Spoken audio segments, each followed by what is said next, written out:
Okay, good evening. Thank you and welcome to this ordinary meeting of the Durham Union Society. May I take the minutes of the last meeting as read? Opposed. Second. General aye? Aye. And do we have any questions of officers? Any private business?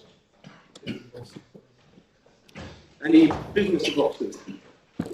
Okay, the main business of this evening is the Hustings for the Durham Union Society presidential election for Michaelmas term 2024. We have three candidates. We have Jerry Lee of Hatfield College, Josh Oxley of Grey College, and we open nominations for Fitz Abode. We did a coin toss, and Jerry Lee is to go first for the Hustings, and he is now invited to hust in his own name for no more than 10 minutes.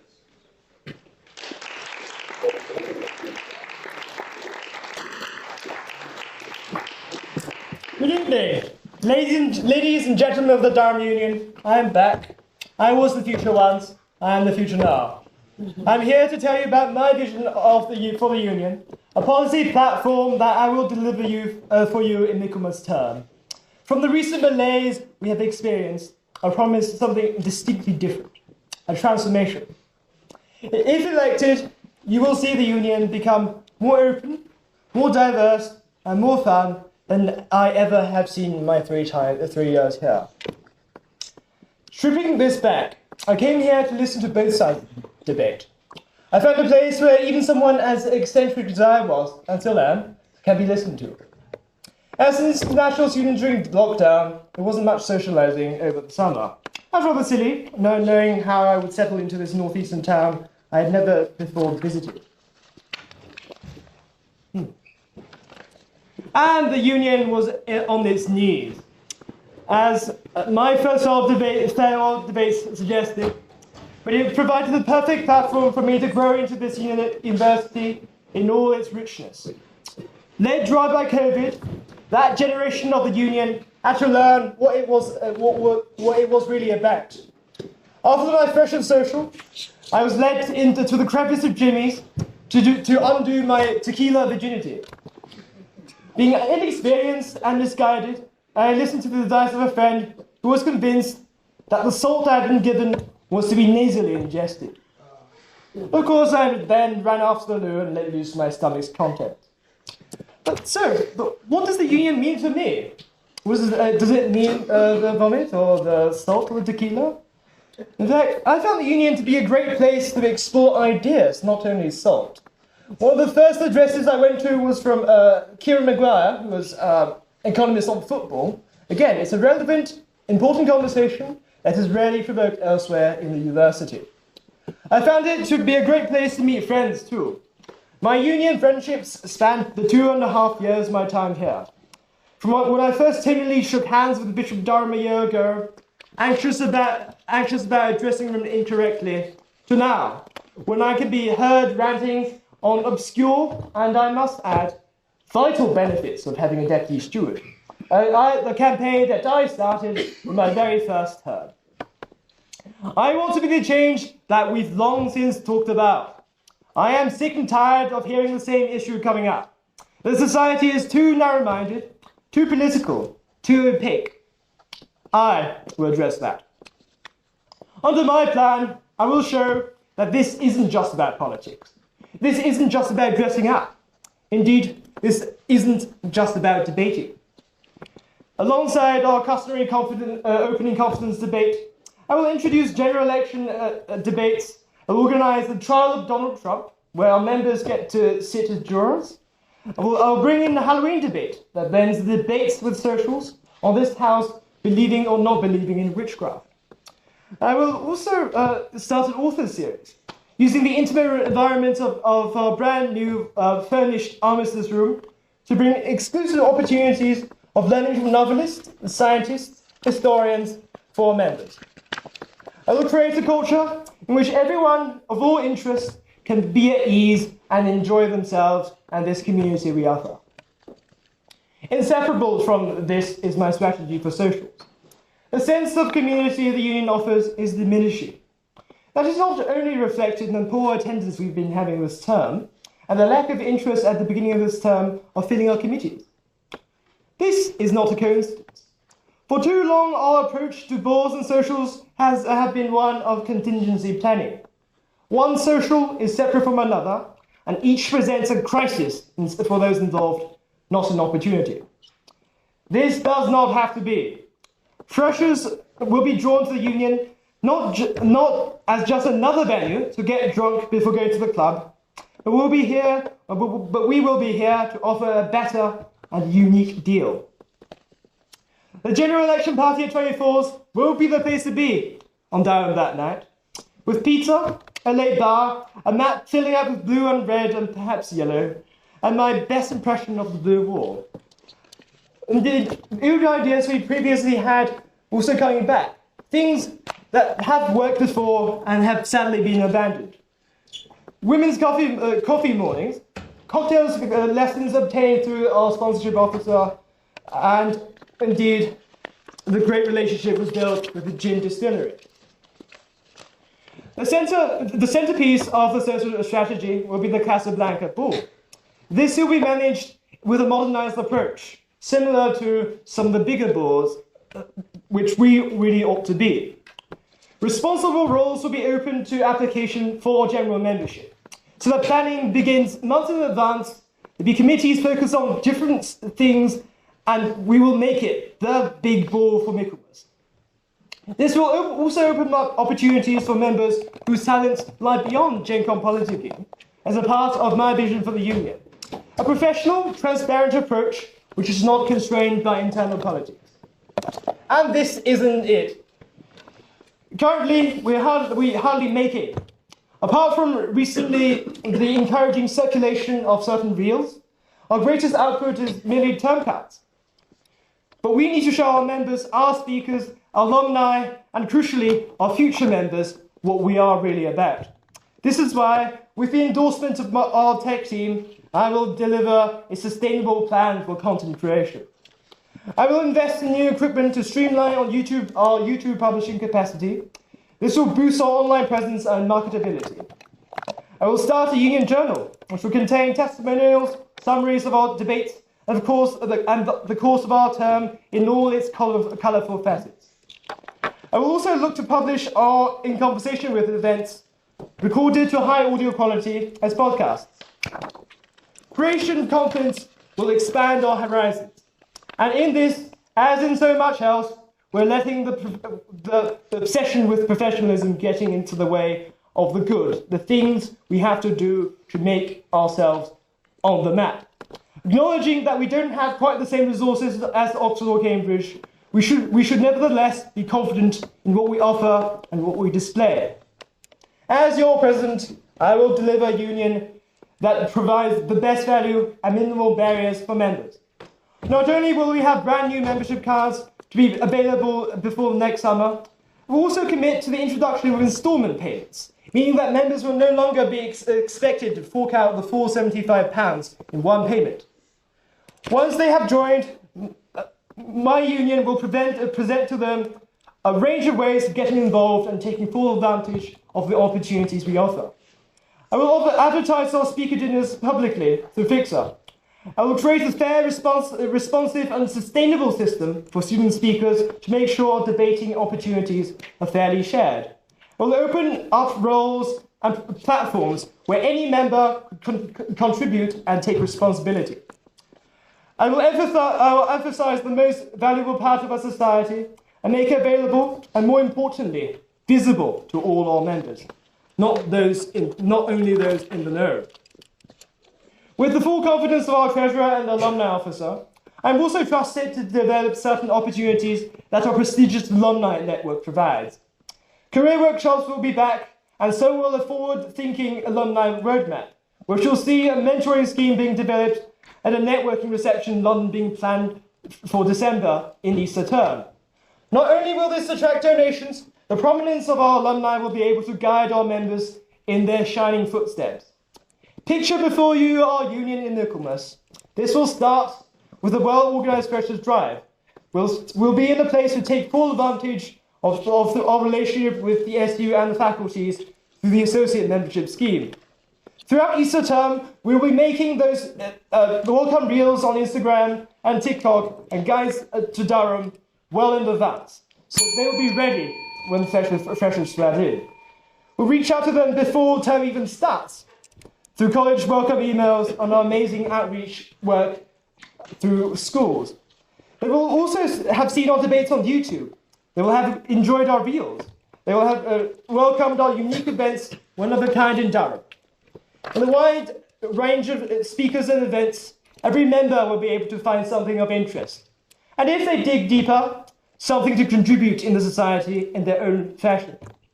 We will be the shining beacon of opportunity and ideas in Durham, not just a smaller college with a kink for debating.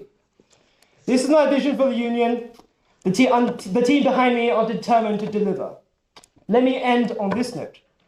As an orphan of COVID, a grain of oriental dust deposited on these shores, the union's the strength and the stay on my present journey.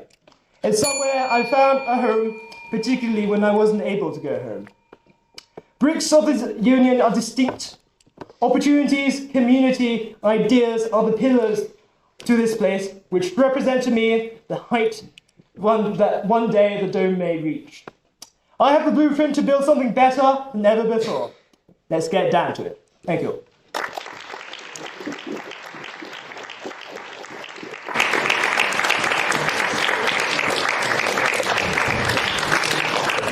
Thank you, and I would now invite Ross Oxley to trust in his own name for no more than 10 minutes.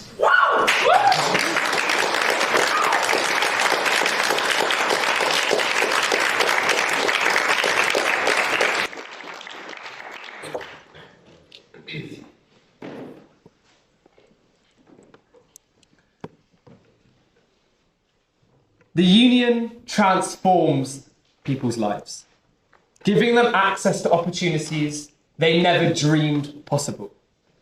I know because I've experienced it firsthand. Looking back at my journey in the union, one story perfectly exemplifies that.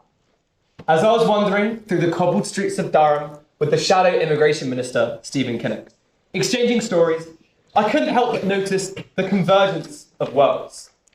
Ordinary conversations with extraordinary individuals. From Dominic Cummings's quirky encounters with Klutes to DU Rugby's infamous bar crawl themes, our dialogue seemingly bridged the gap between everyday anecdotes and the corridors of power. And this doesn't just apply to the politicos, it applies to people like Mel B, academics like Matt Goodwin, or even industry titans like Emma Pinchback. This unique blend of experiences embodies the essence of the Durham Union, a place where unparalleled opportunities intersect with community. That's why I'm running today, to give as many of you as possible what the union has given to me. When I look around this chamber, I see some of my closest friends. Friendships cultivated within this chamber or the cosy confines of 24s that transcend mere collegiate interactions. They will endure beyond our university years. Reflecting on my own journey as a fresher, I'm grateful for the welcoming embrace of the union community, which swiftly became my home away from home. I'm committed to ensuring that every member experiences the same sense of belonging that defined my early days at Durham. The union is so much more than a debating society to me. It's my family. I want to make it yours too. Under the DUS Families Programme, second and third year students will be matched with incoming freshers based on factors such as degree, college, or interest, to foster that sense of community. Like college families, this optional scheme would create a strong sense of cross-year integration. It's daunting to enter the union as a fresher. I know, most of my campaign are freshers. Everyone knows each other, they're all in black tie, and they're all older than you. DUS Families would ensure freshers had a set of mentors to guide their way at the start of Michaelmas, before finding their own group of friends and discovering that their parents are much lamer than they initially thought. This would truly enrich our sense of community across year groups, making the union a more accessible and welcoming place. But it doesn't stop there. I want people to become more involved in the union, and the place where you get involved the most is the General Committee. The union's parliament, just without the childish jeering. Well, I mean, most of the time anyway. Far from being a mere formality, serving on GenCom is a privilege, an opportunity to shape the union's trajectory and amplify member voices. To foster that sense of family, we can host committee quiz nights and 24s to decide which committee truly is the best, or even GenCom Secret Santa. Now, my opponent might say there's no point determining what the best committee is because we all know that it's House Committee. And at least on that point, he'd be correct. But it isn't just about getting more people involved. It's about opening us up to people for who too long have not got involved. Guided by the wisdom of Olivia Dunn, the former Equalities Officer, and Robbie Bono, the LGBT rep. Both on my campaign, I recognise the urgency for the union to be more accessible to those historically underrepresented groups. Initiatives like multilingual leaflets and a Black History Month speaker series can broaden our appeal and foster a more inclusive environment. By proactively engaging with those underrepresented demographics, we can enrich our community and ensure that the union remains a welcoming space for all. But what's the point of building this stronger and broader community if the union keeps offering the same old to its members? Our recent adjustment to membership fees has made it necessary to focus on providing more tangible benefits to our members. Launching a new careers platform, one that is in my manifesto and not my opponent's, with a focus on the government sector, represents an opportunity to support our members' ambitions. In recent years, we've seen the explosive growth of societies focused on developing careers. Finance society, law society. Yet there's a black hole on campus for government jobs.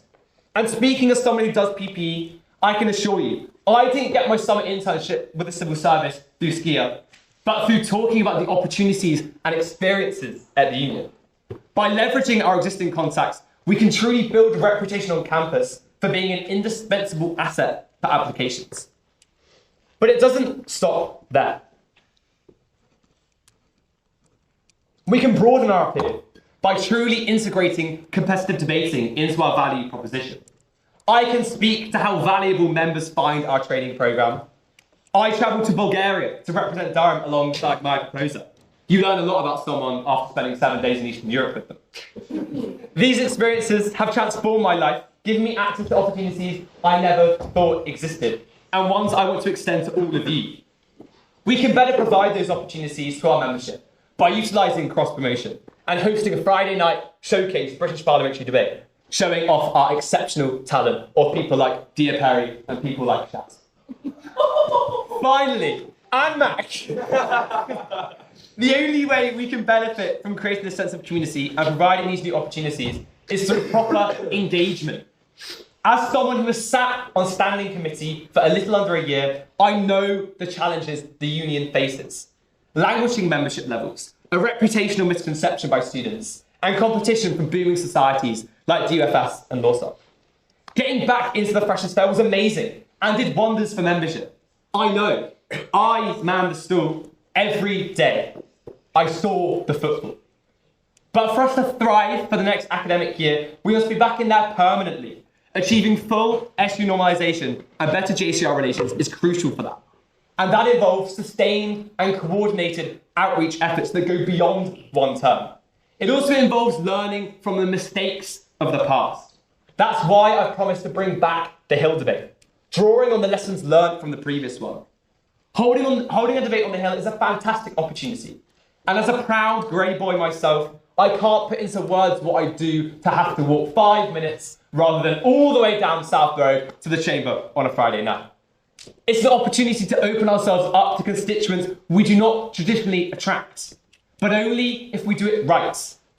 Let's do it again, and let's do it better.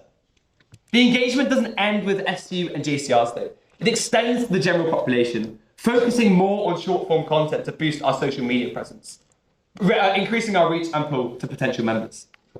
The establishment of a Freshers Instagram page over summer, along with a new Freshers Handbook detailing the structures of the union and how to get involved, will expand our reach to students after A-level results day, planting the seed of union membership in their minds long before they get to Durham.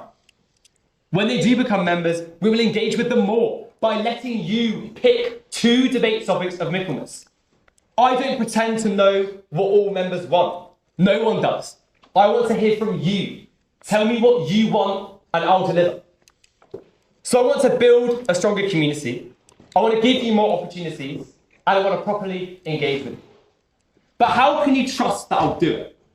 How do you know I'm not just another candidate that stands at this dispatch box giving you yet again another empty promise? Because I have a record, a real, measurable, impactful record of consistent delivery through thick and thin. I secured 1/3 of last term speakers, including some of the highlights like Stephen Kinnock, Jamie Driscoll, and Emma Pinchbeck. Beyond securing speakers, I've excelled in my role as Director of Debating, inheriting a chaotic training curriculum and a string of unsuccessful competitions, reforming the training programme and restoring Durham's international reputation, thanks to the amazing work of my friend Matt. Even before then, I organised Durham Schools, the world's largest residential debating tournament for school children, raising £26,000 in revenue. And that commitment never stopped. I didn't take a year out. Christ, I've never not had a position since those first Housecomm elections in Michaelmas 2022. I don't have office hours, simultaneously sending over 200 speaker invites during the summer while bedbound and drinking through a straw, having had my jaw broken in hospital. But there's nowhere I'd rather be. There's nothing I'd rather do than continue that unrivaled record of delivery for you. I want to give you all what I've had the privilege of being given by this place. A place that feels like home, life-altering opportunities, and an insatiable passion in my heart that nothing can ever extinguish, no matter what. If you give me the chance to deliver again, I'll be sure to build a union we can all be proud of. Thank you.